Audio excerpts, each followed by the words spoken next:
Thank you, Mr. Chairman, for that generous introduction. Commander of Sri Lanka Army, distinguished participants, ladies and gentlemen, a very warm and a good afternoon to all of you. I have a daunting task for two reasons. One is to be the last speaker after a very, very long day. And the other issue is to speak on a topic which is very least understood even in the discourse of climate change. Let me also say a word or two about the institutions that I represent. As the chair said, that I'm the president of Bangladesh Institute of Peace and Security Studies, which is a security think tank that works primarily on the full spectrum of security. So our concentrations and focus and specialization is on traditional security, non-traditional security, and transnational security. We also deal with key strategic issues both in the region and beyond the region. I'm also the current chair for the last 3 years of the Global Military Advisory Council on Climate Change, which is the preeminent international body based out of The Hague and Brussels that works on the security implications of climate change. Our council members come from all the continents, so we have a global footprint. We work with governments, international organizations, with specialized bodies, and we are present in all international negotiations on climate change. So, with that very brief introduction about the organizations and the institutions, it is my task to speak about a topic which is called climate geoengineering. But before I do that, let me briefly tell you where we stand today in terms of climate change. It is a known fact that the global temperature is rising. There are severe damages and impacts on the global climate and environment due to human-induced activities and conditions. So with that impact and conditions, we stand today with the rising temperature, the caps of ice at the polar areas is melting. With that impact, the sea level is rising. The global weather pattern is changing. The monsoon, air, and the cycles are changing, impacting on water security and impacting on food security. We have issues of disasters, as you heard from my previous speakers, which are now increasing both in numbers, frequencies, and lethalities, causing large-scale human displacement and damages. We also have issues where human-induced climate conditions have adverse impacts and effects on human health. So we are now seeing new diseases coming back, which we have not experienced for many years and decades. We have a nexus of impacts on food, water, and energy that impacts on national security. Large-scale human displacement also impacts on global stability. We now have a situation when we have the prospect of countries that will completely vanish from the map of the earth, beginning with the Pacific Island states, the Maldives. Part of my own country, Bangladesh, will go under the water. And these are not going to happen after centuries, but this will happen after decades. So we are at a moment which I would call a moment of civilizational crisis. Human species and humankind has never been threatened by any threat like we stand today, threatened by the impacts of climate change. And unless we act together, this is a scenario that is only going to get worse and adverse, and we could possibly see large parts of the world going underwater, thousands and millions of people being displaced, our food security being impacted, our water security impacted in a negative and adverse manner, leading the world to both interstate conflict and interstate conflict. So this is a frightening scenario. But under that background, we now have another human-induced attempt in cleaning the earth, which might have equally adverse effects, and it has its uncertainties. And that is the topic of my presentation today, and that is called climate geoengineering. Climate geoengineering is being considered as an alternative option to address the adverse impacts of climate change. It involves large-scale artificial intervention on the Earth's climate system. Concerns revolve around the associated unknown effects of climate geoengineering that we could trigger. A special kind of governance is required at the global level to develop and monitor this aspect of climate geoengineering, which is now being attempted by some countries, particularly in the West. In my own words, we are trying to play the God's hand in trying to interfere with the Earth system and the global climate systems. We don't know the consequences. So what is climate geoengineering again? It denotes large-scale direct human intervention on the Earth's natural system to counter the adverse impacts of climate change. Considered as a last option to save the Earth from the worst effects of climate change. It might bring some immediate results, but we don't know about a sustainable results that it can bring in saving the Earth. In some ways, this is a shortcut that we are trying to take because we have not invested enough in the pain of mitigation that should be taken in reducing the adverse impacts of climate change or reducing the greenhouse gases. It may be also the way that we can do a drastic change in the Earth system in trying to solve the issues of climate change, but we don't know the results yet. So the climate change geoengineering map can look something like this. As you can see, it is complex, so will the results also be very, very complex. There are basically two methods which are known to climate scientists now of doing climate geoengineering, and they're called solar radiation management, or SRM, or it is carbon dioxide removal, or in short, CDR.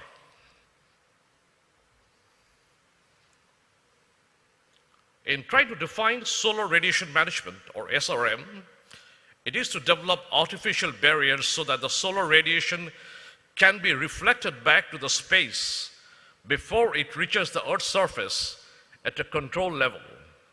So therefore, basically, we are trying to create a shield over the Earth which will deflect the sun rays before it reaches the Earth so that the Earth doesn't heat up in the scale that it is now heating up. And we try to control the global temperature, which is today, the international community is trying to cap at 2 degrees Celsius. We were all present in Paris for COP21 when this very complex negotiation was worked out in Paris. But as it looks today, that even if Paris Agreement is implemented to the full, we probably will not be able to cap the temperature at 2 degrees. It will probably go up to 3 degrees. And now with the US withdrawal from the Paris Agreement and non-compliance by some other states, if it happens, then the global temperature could not only be going up to 3 degrees, we could see the global temperature rising up to 4 degrees plus. I can tell you, ladies and gentlemen, that is a frightening scenario if it goes up to 4 degrees, because large parts of the world, your mega cities, the beautiful cities of London, New York, Shanghai, Mumbai, or many other cities will be completely lost to the sea. So that, again, is a frightening scenario. In this effort is to decrease the reach of the sun rays so that the sun does not heat up the earth in the manner that it is heating up now.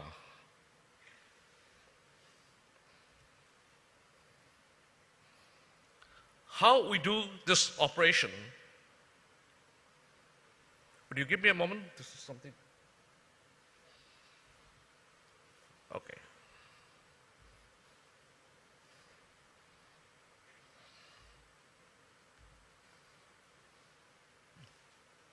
Can we have somebody who's not working?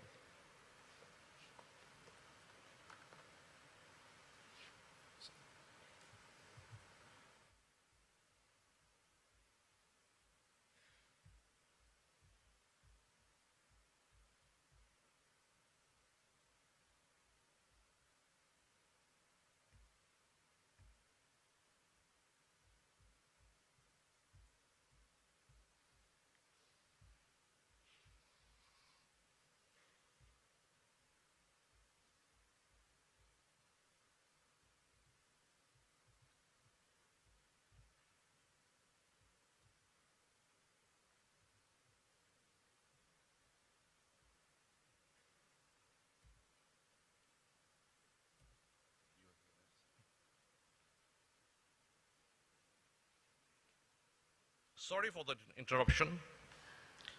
So the way it is done that the sun rays are stopped before it reaches the earth so that the heating does not happen at the rate it is happening now. The ways it can be done is to float small mirrors in the space or block a small proportion of the sunlight before it reaches the earth.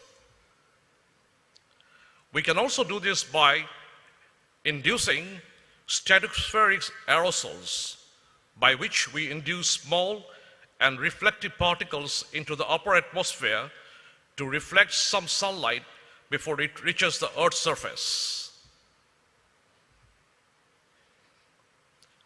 One of the case studies that was done of these methods was the case that happened after the Pinatubo volcanic eruptions, which erupted in the Philippines in 1991, ejected more than 20 million tons of sulfur dioxide, spreading particles into the stratosphere.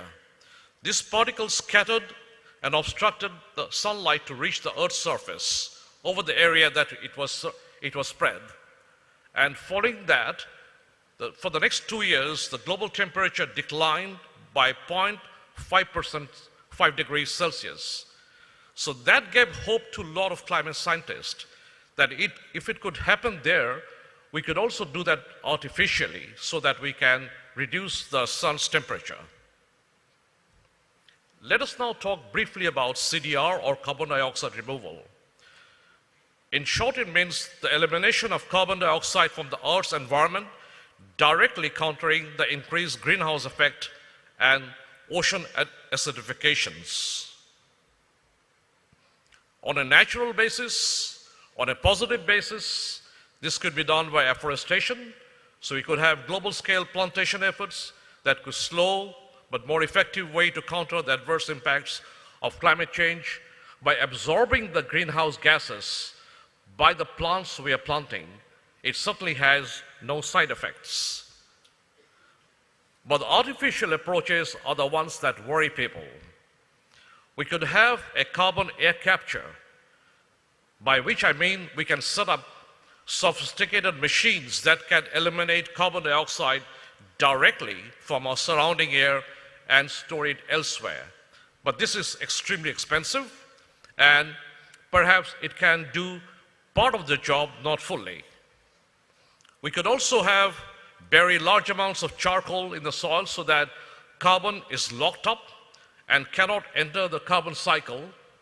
But then again, building this kind of carbon charcoal graveyards in the earth is also a very expensive process.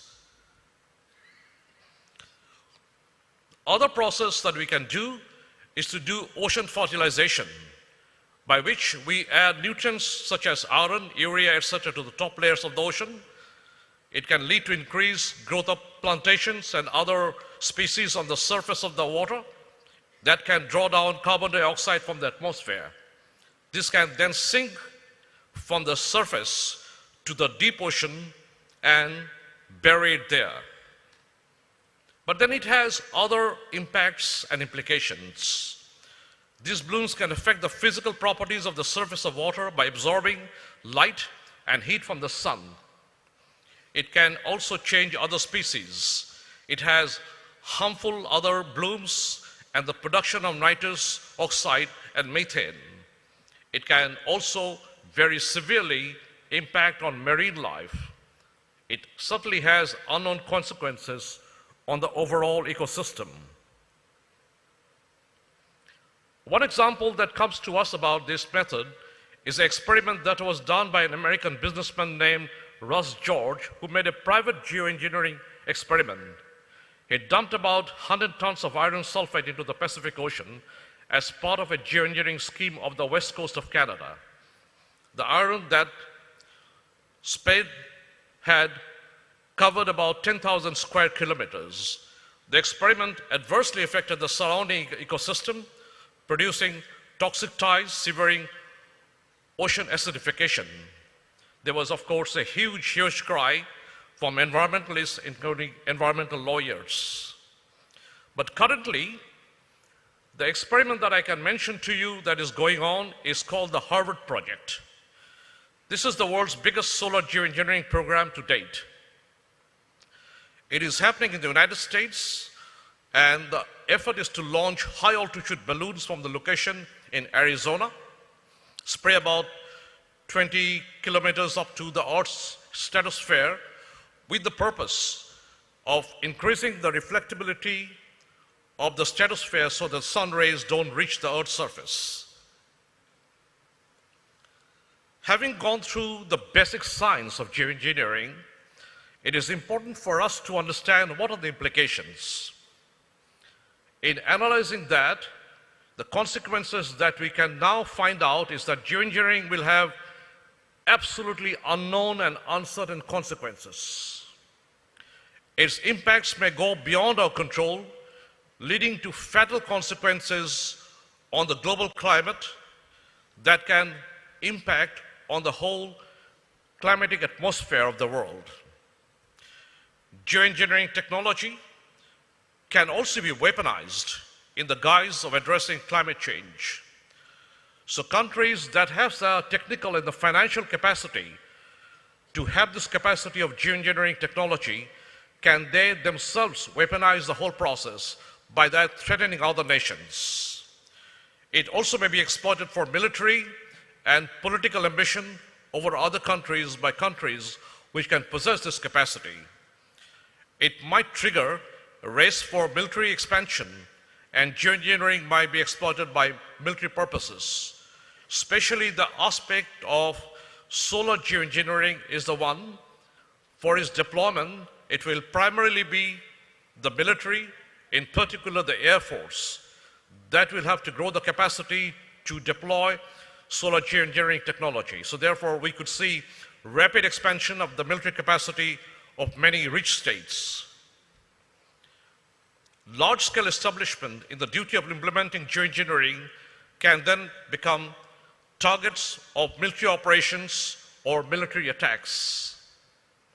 We are likely to see suspicion and blame game amongst nations, between nations, that can give rise to the prospect of what I call weather wars. Once started, geoengineering mechanisms must be continued for an extended period of time to get the intended results. If the process is stopped abruptly, we may experience what is known as termination shocks that will negate the success of geoengineering efforts that has been achieved so far, and the temperature then will shoot up dramatically at a very fast pace, and that will have very, very drastic negative impacts on the global climate. Right now, a very huge opaque condition exists regarding the research and experimentation of geoengineering, particularly by the states that are involved in these efforts. There is no accepted oversight body to monitor the issue whatsoever. So nations which are growing the capacity are doing it on their own without any international rules and regulation. It is high time we fix the governance structure to avoid unimaginable circumstances in the future. We need wider information, debate on each dimension of geoengineering technology at an international level is needed. The rules and regulations of the application of geoengineering are needed to be set up, which are internationally accepted by all nations. An international body to oversee and regulate the mechanism has to be set up, perhaps under the UN umbrella. There should be also a verification regime to accurately monitor the impacts after the deployment of the techniques of geoengineering. So with that, we come to what is known as the Oxford Principles. It lays out 5 guiding principles by which it should be regulated and governed. And that is geoengineering to be regulated as a public good. Public participation in a geoengineering decision-making process must be there. We must have disclosures of geoengineering research and open publication of its results. We need independent assessment of its impacts and verifications. And there certainly must be governance structure before deployment. So to conclude, the way forward should be, there should be a global moratorium to undertake large-scale geoengineering intervention on climate until everything, including its governance structure, is in place. The recent findings regarding geoengineering must be transparent and open access must be given to all. A global research pool has to be formed so that we can pull the knowledge all together. There has to be contingency planning, should be made ready beforehand at global level so that if there is a climate accident after deployment of geoengineering technology, we have the contingency for managing that emergency. What I would like to say before I end, and thank you, is that we are at a crisis moment. The global community perhaps has never met a challenge like we are facing from the impacts of climate change today. Unless we all pull together, this is a global problem that will need global solutions. No single nation can solve it alone. As an international community, we all have to come together, and unless we sell together, we'll all sing together. With that very sober warning, I thank you all for very patient hearing. Thank you very much.